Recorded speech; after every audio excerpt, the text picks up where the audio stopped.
Mesdames, Messieurs, bonjour, très heureux de vous retrouver sur Panafricanist TV, la chaîne de télévision des panafricanistes. Notre grande interrogation du jour, Burkina Faso, dégradation sécuritaire, la Côte d'Ivoire, base logistique des terroristes. C'est notre grande interrogation.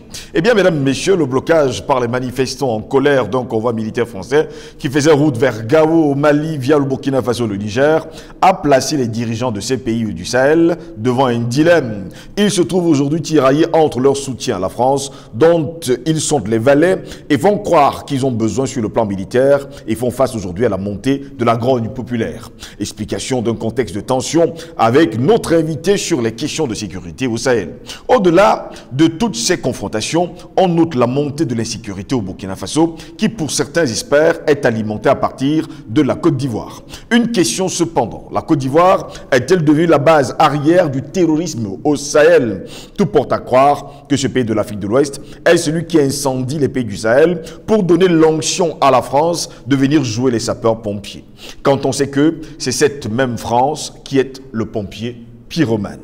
La situation sécuritaire dans la région du Sahel continue de se détériorer. On assiste à une poursuite des attaques contre les forces de sécurité, mais surtout à une violence inouïe contre les populations civiles. Cette violation, on va le dire ainsi, des populations, et surtout, elle est multiforme et les acteurs ne sont pas toujours les mêmes. On a d'un côté les mouvements djihadistes au Mali, au Niger et au Burkina Faso, essentiellement regroupés autour de deux pôles. Le premier est le groupe de soutien à l'islam et aux musulmans affiliés à Al-Qaïda. Le second groupe est l'État islamique dans le Grand Sahara qui a perdu sa figure proéminente il y a quelques mois à la suite d'une opération d'envergure. Voilà pourquoi nous nous interrogeons encore aujourd'hui.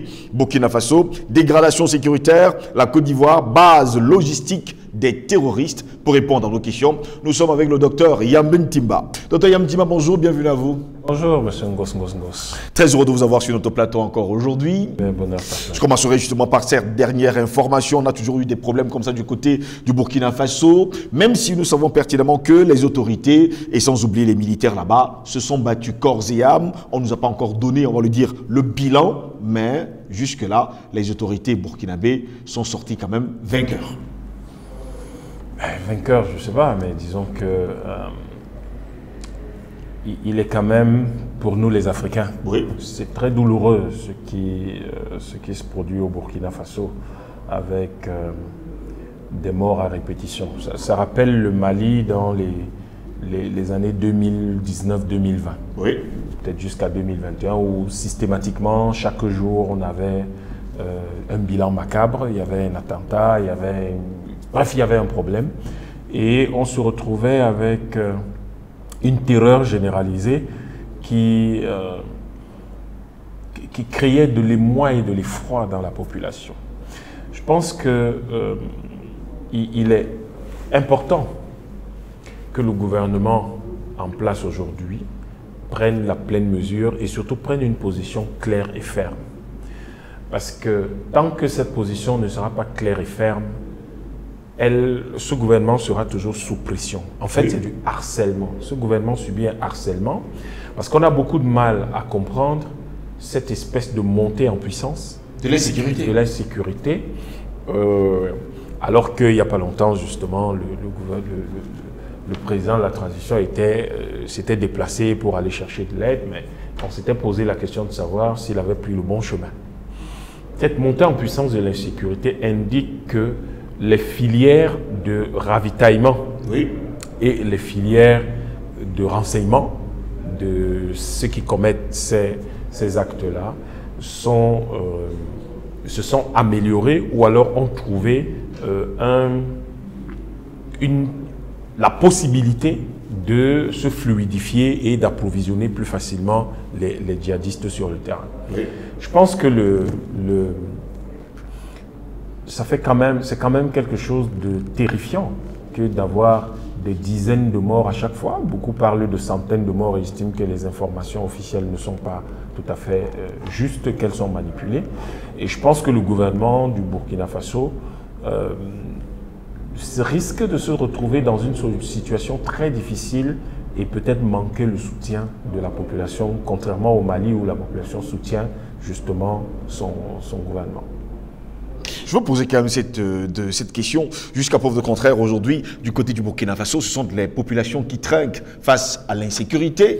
Et aujourd'hui, certains experts nous font savoir que c'est de la Côte d'Ivoire, que vient le soutien logistique aux terroristes. Je ne pense pas que ce soit une question qu'on doit se poser. Cela va de soi.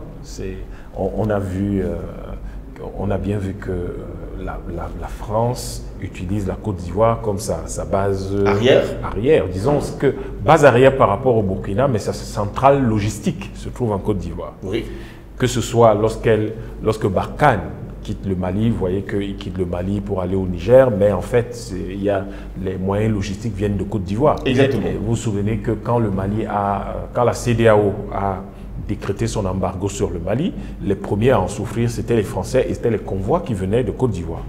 Et Barkhane se plaignait du fait qu'ils auraient dû bénéficier d'un droit, d'un privilège de passage parce qu'ils n'étaient pas censés être soumis à l'embargo décrété par la CEDEAO.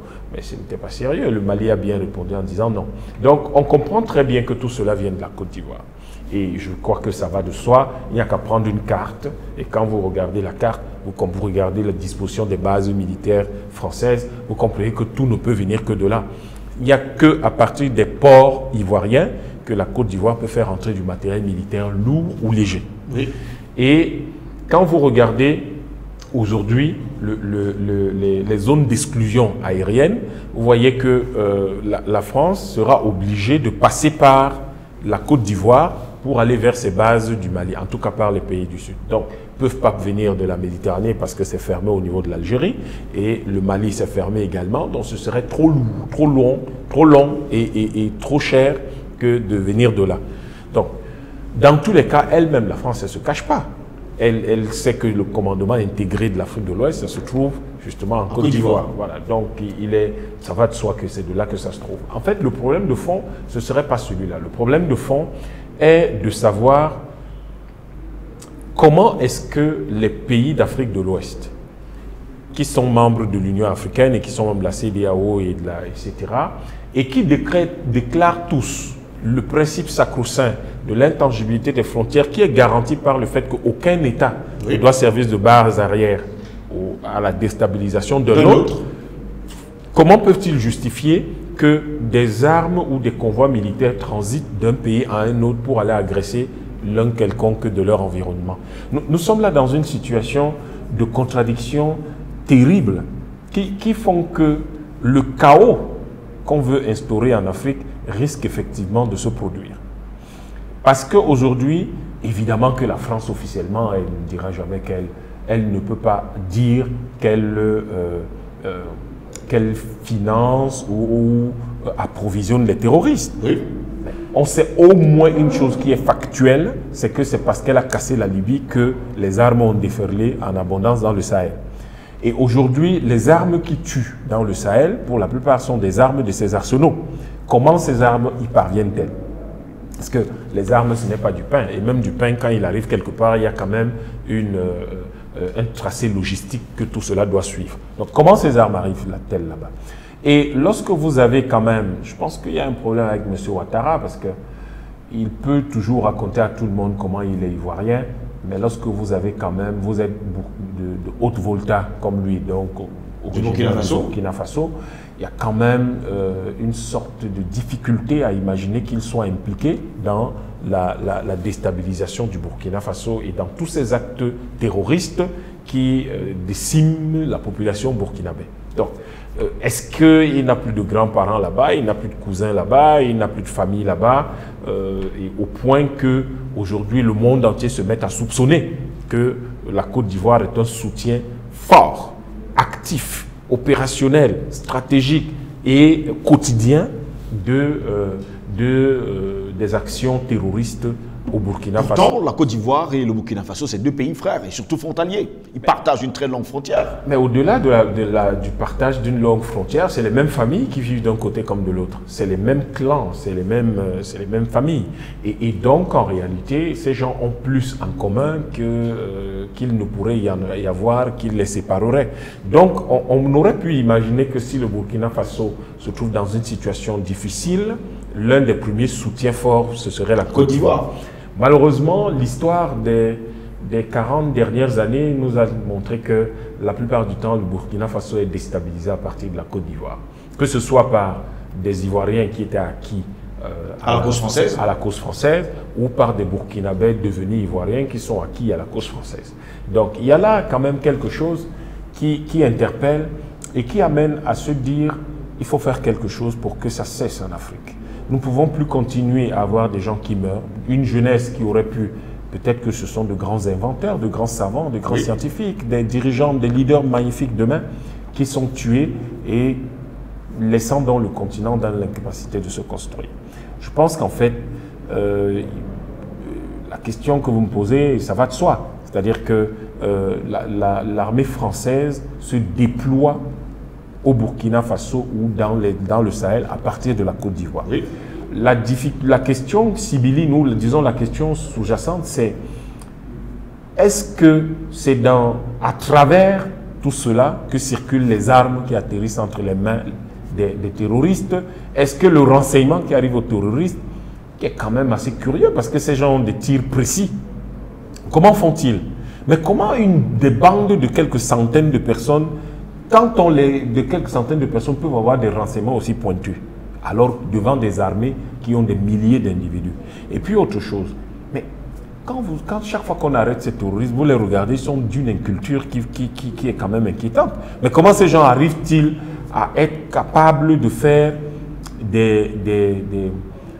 d'organiser des opérations d'une complexité qui laisse quand même perplexe?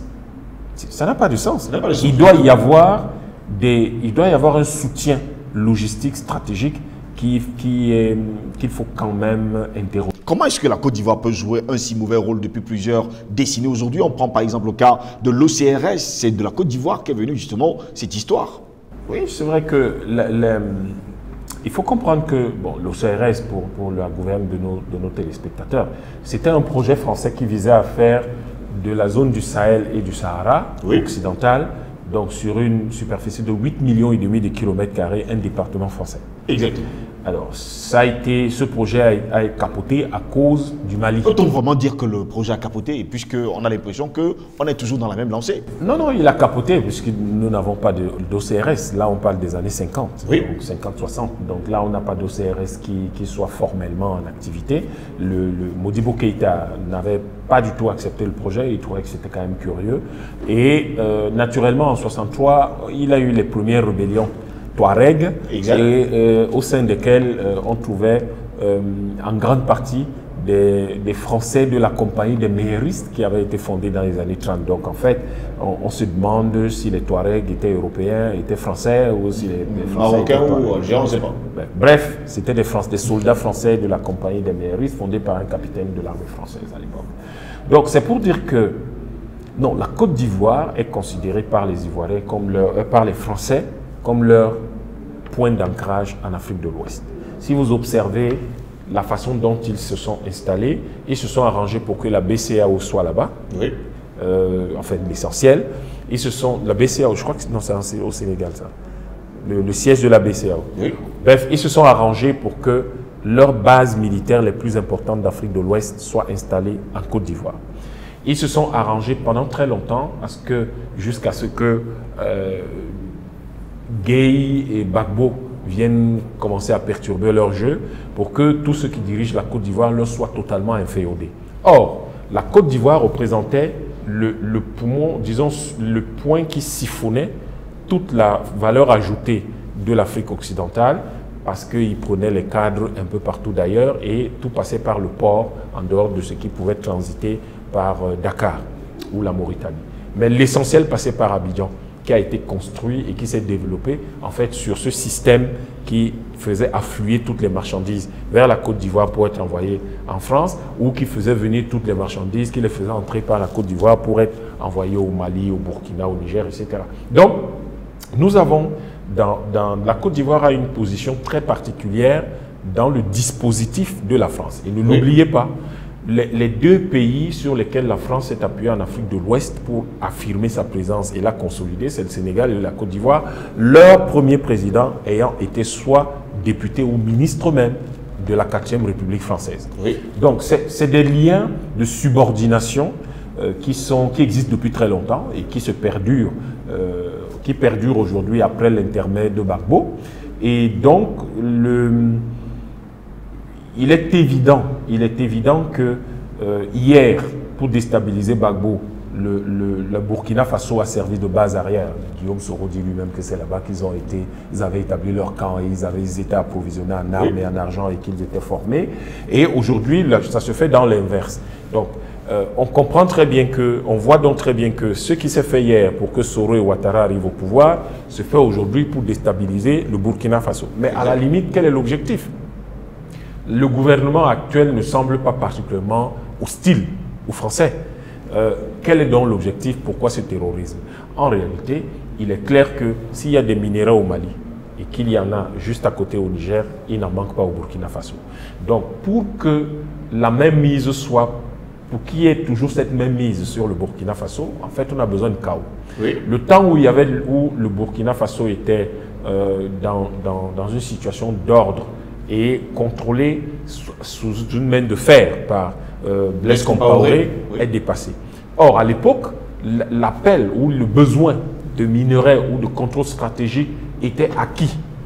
C'est-à-dire que c'était acquis que si jamais on veut exploiter quelque chose, on le fait. Si on veut vendre quelque chose, on le fait. Aujourd'hui, c'est moins sûr, avec des populations frondeuses qui retrouvent l'esprit Sankara. Et Sankara avait averti.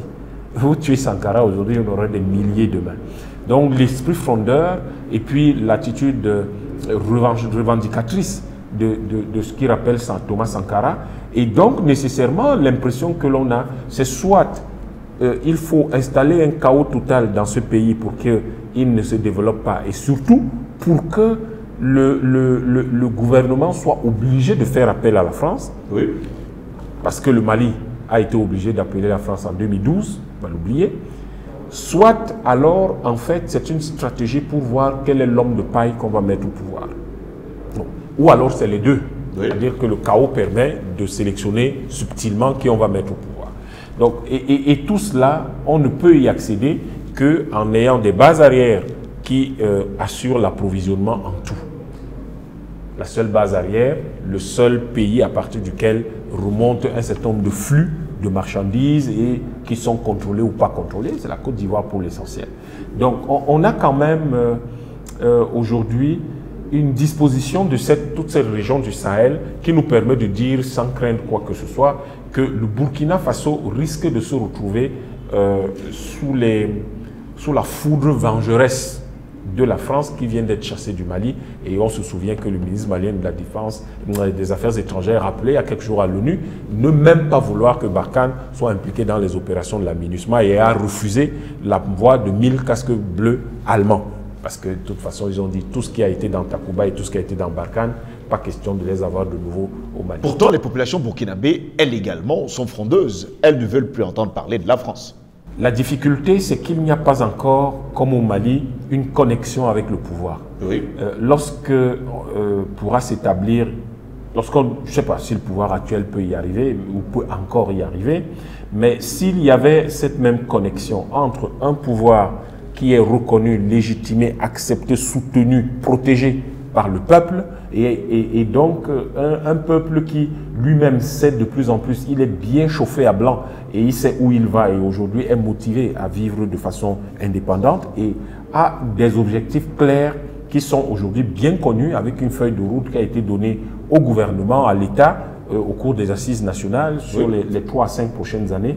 Si cela pouvait être structuré, alors l'esprit frondeur des Burkinabés aurait des résultats. Le problème, c'est que ce peuple-là est en train de lutter à la fois contre son gouvernement actuel et contre les chocs extérieurs. C'est ça, en fait, la situation pour ça que je disais tout à l'heure que cette situation peut être voulue ou entretenue, ou les deux, pour que on puisse mieux prendre possession du Burkina Faso bientôt et s'assurer qu'il ne va pas basculer comme le Mali dans l'autre camp. Pour sortir justement de cet entretien, je vous poserai donc la question, jusqu'à quand la Côte d'Ivoire jouera ce jeu de déstabilisateur des autres États de la CEDEAO. Tant que la Côte d'Ivoire elle-même sera toujours prise en otage par des forces qui ne luttent pas nécessairement pour le bonheur des Ivoiriens, mais pour des intérêts qui ne sont pas forcément ceux qui vont construire la Côte d'Ivoire. Ce pays est aujourd'hui dans une situation économique délicate et je pense que la souffrance des Ivoiriens fait pitié à tous les Africains. La souffrance des Ivoiriens interpelle tous les Africains. La souffrance des Ivoiriens fait mal à tous les Africains. Or, la Côte d'Ivoire, pour autant qu'elle puisse se stabiliser et ne poursuivre que ses propres intérêts, pourrait se développer par la vente même d'un seul produit comme le cacao.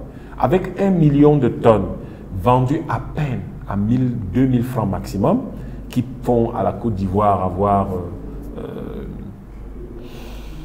peut-être 2000 milliards de francs CFA, ce qui est ridicule, c'est pas grand-chose.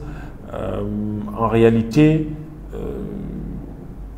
la Côte d'Ivoire pourrait gagner dans les 40 000 à 50 000 milliards avec le cacao en le vendant au prix auquel le président Gbagbo appelait en disant on devrait percevoir 20 fois plus. 20 fois plus. Oui. Donc ça devrait rapporter davantage. Au lieu de 2000 francs le kilo de cacao devrait coûter autour de 50 000. Mais imaginez donc qu'on multiplie 50 000 par 1 million de tonnes. Ça ferait 50 000 milliards. 50 000 milliards, c'est quand même largement plus que le PIB de la Côte d'Ivoire aujourd'hui. On espère seulement que ça va s'arranger. Merci à vous, Dr Yamti, d'avoir été des nôtres. C'est moi qui vous remercie. Mesdames, Messieurs, c'est ici que s'achève cette autre édition de Parole panafricaniste. Au plaisir de vous retrouver très prochainement. Bonne journée à toutes et à tous.